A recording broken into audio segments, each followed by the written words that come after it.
Para nelayan berada di laut lepas. Kaum ibu sedang sibuk di dapur. Anak-anak usia sekolah menikmati hari libur. Sebagian pemuda sedang berolahraga. Sebagian lagi bersiap-siap menuju pantai untuk rekreasi. Para buruh bangunan sedang bekerja. Suasana pasar hiruk-pikuk dengan berbagai transaksi. Burung-burung baru saja meninggalkan sarang.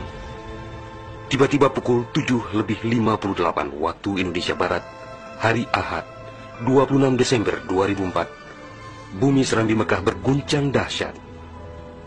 Guncangan gempa pada 8,9 skala Richter itu berlangsung puluhan menit tanpa henti. Bumi bergerak ke bawah dan ke atas, ke kiri dan ke kanan, berayun-ayun terus-menerus. Orang-orang berlari keluar rumah, berkumpul di jalan-jalan dan lapangan terbuka. Mereka seperti berada dalam tampi. Kepala terasa pusing, sehingga banyak yang terjerembab ke bumi. Suara azan Allahu Akbar berkumandang dari menara-menara masjid dan menasa. Suara zikir pun membahana di mana-mana. Jutaan mulut manusia melafazkan asma Allah dan Rasulullah secara terus-menerus. La ilaha illallah, Muhammad Rasulullah.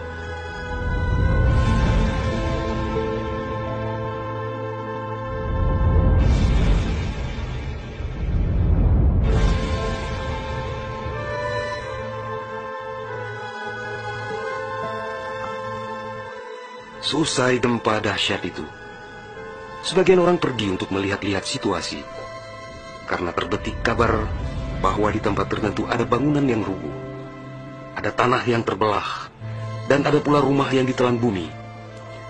Tidak terpikirkan oleh mereka apa yang akan terjadi setelah itu. Tidak ada tanda-tanda alam yang begitu kentara. Tidak ada yang mampu menafsirkan dan menduga sebentar lagi akan terjadi bencana maha dahsyat yang meluluh lantakkan permukiman penduduk sepanjang pesisir Aceh. Tidak ada pula yang mampu menerjemahkan berbagai firasat atas pusaran nasib yang bakal menimpa tanah rencong. Juga hampir tidak ada yang memahami tanda alam, manakala air laut surut beberapa ratus meter. Orang-orang di pesisir pantai tampak asyik mengumpulkan ikan yang menggelbar-gelbar. Bahkan air sungai pun mengering. Namun tidak ada yang dapat membaca tanda-tanda itu. Mereka seakan melupakan gempa yang baru berlalu.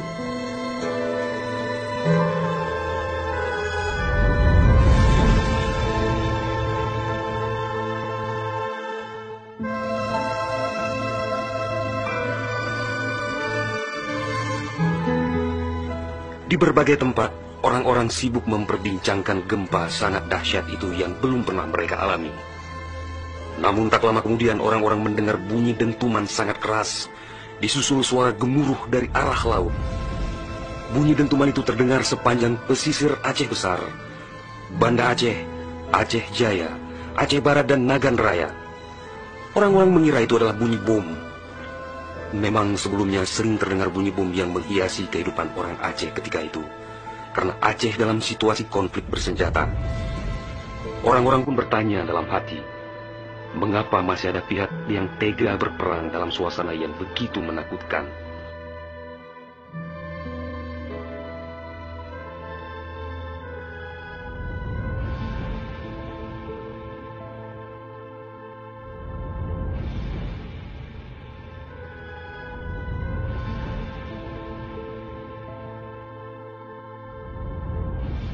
Orang-orang mengira pagi itu hanya sekedar gempa. Mereka sama sekali tidak menduga bahwa bunyi dentuman keras tersebut adalah akibat patahan lempengan bumi yang berpusat di Samudra Indonesia, sekitar 149 km sebelah selatan Calang, Aceh Jaya. Dan itulah penyebab gempa. Di samping kehendak Allah, pemilik alam semesta, belum sempat mereka bernafas lega akibat gempa. Dalam suasana gebalau dan kucar-kacir itu, tiba-tiba daratan diterjang air laut. Air berwarna hitam pekat itu datang sangat tiba-tiba dengan suara gemuruh yang menakutkan. Ia berlari sangat cepat, menerjang apa saja yang dilaluinya. Di tempat-tempat tertentu air mencapai ketinggian 18 meter. Bahkan ada yang mencapai 35 meter, seperti di kawasan Lokna. Dari jauh air yang beringas itu tampak bagaikan rupa naga yang menggeliat-geliat mencari mangsa. Air dengan kecepatan 900 km per jam itu bagaikan bulldozer yang melumut apa saja yang ditemuinya. Orang-orang berusaha menyelamatkan diri dengan berbagai cara. Namun hampir semua orang, hewan-hewan, benda-benda, rumah, lakbatat kaye bate, digulung air itu tanpa kecuali. Semua wilayah yang dilaluinya pun hancur berkeping-keping. Air laut yang datang menyamai kecepatan pesawat terbang itu, ternyata namanya tsunami.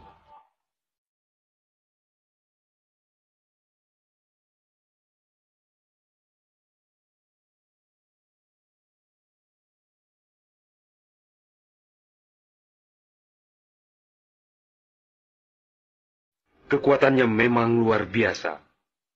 Kapal apung PLN yang diparkir di perairan Uleliu, Banda Aceh, digelandang tsunami sampai 3 km ke darat. Kapal itu sekarang menjadi objek wisata tsunami. Demikian juga kapal angkut Semdalas milik PT SAI diseretnya ke atas badan jalan negara Banda Aceh melabuh di Loknga. Kapal-kapal nelayan ukuran besar yang diparkir pelabuhan ikan di Lampulo, Banda Aceh, banyak yang terdampar ke pusat kota. Termasuk mesin cetak harian Serambi Indonesia digerungcut di bawah tsunami sejauh 1 km. Kendaraan roda 4 hancur tak berwujud. Rumah dan toko-toko serta bangunan lain yang kokoh pun hancur lebur rata dengan tanah. Semuanya di luar dugaan manusia, seakan sebuah mimpi buruk yang sangat langka.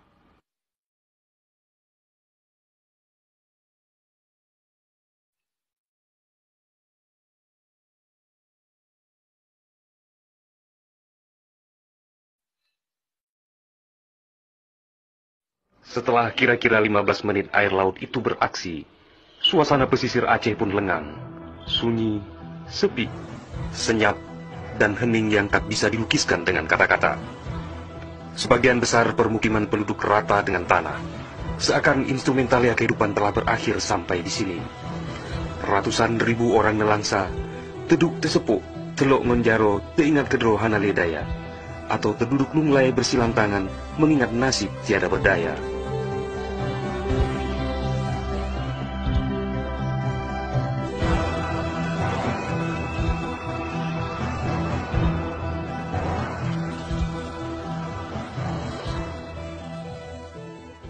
Tsunami yang diakibatkan gempa tektonik itu juga melanda Malaysia, Thailand, India, Maladewa, Sri Lanka,